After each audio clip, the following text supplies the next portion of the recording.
Eric Lorenz, James Robinson, and Brendan, how the heck do you pronounce that last name? Starring in ionization potential, electron affinity, electronegativity, and polarizability. Ionization potential is the amount of energy that is required to remove an electron from an atom or molecule. Atoms that want to remove these electrons end up having a very low ionization potential. They want to get rid of it, while atoms that have a high ionization potential will want to accept electrons. They want to keep those electrons rather than get rid of them. This also follows with noble gases, as they want to keep all their electrons. They don't want to accept or remove, as they have that full state already. One important thing to note about ionization potential is that as the atom size increases, the ionization potential decreases. We have an example here. So fluorine, which has only 2 rings, has a very high ionization potential. It wants to accept electrons, wants to keep these here, but it's also very small. So there's less of a pull from the protons here on an atom such as iodine. You can see these outer electrons here. They don't have as much of a pull, and thus it has a lower ionization potential.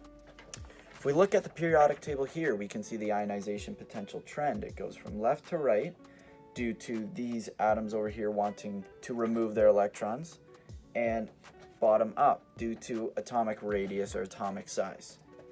There are 2 exceptions. One is beryllium, which has a higher IP than boron, due to its full 2s shell, making it harder to remove these electrons, while nitrogen has a higher IP than oxygen.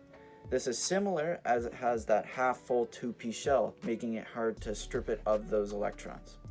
And now I'll pass you on over to Brendan with electron affinity. The topic that we're going to be covering today is electron affinity. Electron affinity is the energy required to remove an electron from a negative ion in the gas phase. It is important to note that although ionization potential can only be positive, electron affinity can be both positive or negative, given that it could take energy to remove an electron, but it could also release energy when removing that electron. Something else that's pretty important to note is that a large positive electron affinity means that the anion is very stable. This means that the neutral atom has a very large affinity for electrons. When it comes to general trends for electron affinity, halogens have a very large positive electron affinity. This is because if you add an electron to the anion, then it would create a closed s2p6 configuration. When it comes to noble gases, they have negative electron affinity. This means that the anion is very unstable, and energy-wise, they would prefer to lose an electron rather than gain one. And finally, alkaline earth metals also have negative electron affinities. In general, electron affinity will increase as you move to the right and also increase as you move from bottom to top. Electronegativity is defined as the relative ability of an atom to attract electrons to itself in a chemical bond. This atomic property allows us to help rationalize and observe the different properties we see in atoms and molecules. Electronegativity cannot be definitively measured, thus it has several definitions which results in similar sets of numerical values. The first set is called the Mulliken electronegativity. He had thought of the idea that the electronegativity should be defined as proportional to the sum of the ionization potential and electron affinity for a particular species. However, this doesn't always work, as electron negativity values are not accurate for most elements. And the next one is the Pauling electronegativity, which was a lot more in-depth and thoroughly explained. He used bond energies, which can also be measured, and through this he was able to determine that the bond energies of polar bonds were a lot greater than those of non-polar bonds. And from this he was able to derive multiple equations to find electronegativity, or in this case the electronegativity difference. And if we look at a periodic table here, we're able to see a trend in electronegativity.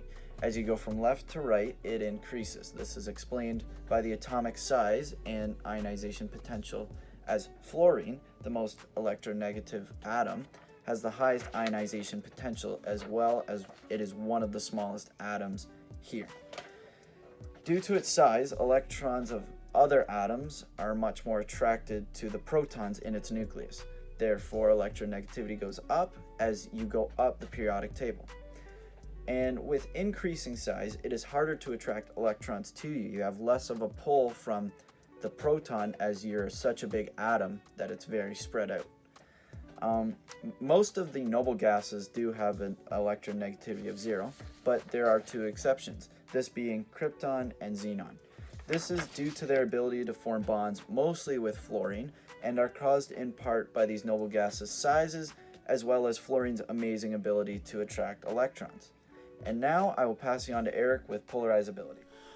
All right, so lastly here, I'll be showing you the concept of polarizability of atoms or molecules. First of all, it's given a little suffix A, just used for calculations and all of that. And really the definition of polarizability is like the ease of deforming like the electron cloud around certain atoms or molecules. It's kind of like a measurement of how soft the electron cloud is. So for example, say we have some molecule A here, and say it's going through an electric field. So this will be a positive plate all the way across here, and these will be negative plates all the way down here. And so polarizability kind of describes and measures how much the electron cloud of this molecule here is going to be, pulled to either direction depending on the charge of these plates. So if a molecule is what we call anisotropic or anisotropic, the molecule will tend to orient itself to create the largest induced dipole moment.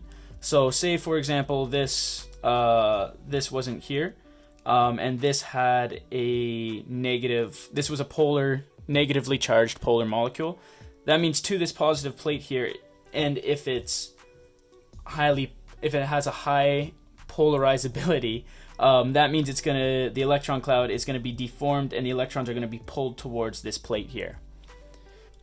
So what trends does polarizability have on the periodic table? Which, whenever you go further to the right, does it tend to get higher, or does it tend to get lower? And same for going up or down on the periodic table.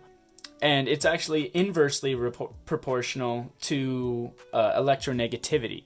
So if you look at the periodic table here, you'll notice that electronegativity increases as you go to the right and increases as you go up the periodic table. So like I said, that was electronegativity. And like I said, polarizability is inversely proportional to electronegativity. So that means that for polarizability, it's going to be the exact opposite. So it's going to be going down. The polarizability will be increasing, and then same for going to the left of the periodic table. This concludes our short video presentation for our audiovisual assignment number 2 on the 4 concepts of ionization potential, electron affinity, electronegativity, and polarizability. We hope that this helped you understand some of the trends along the periodic table as well as their exceptions as well. My name is Brendan Laframboise, and I worked alongside Eric Lorenz and James Robinson to bring you this information on these 4 concepts. I hope you learned something, and thank you.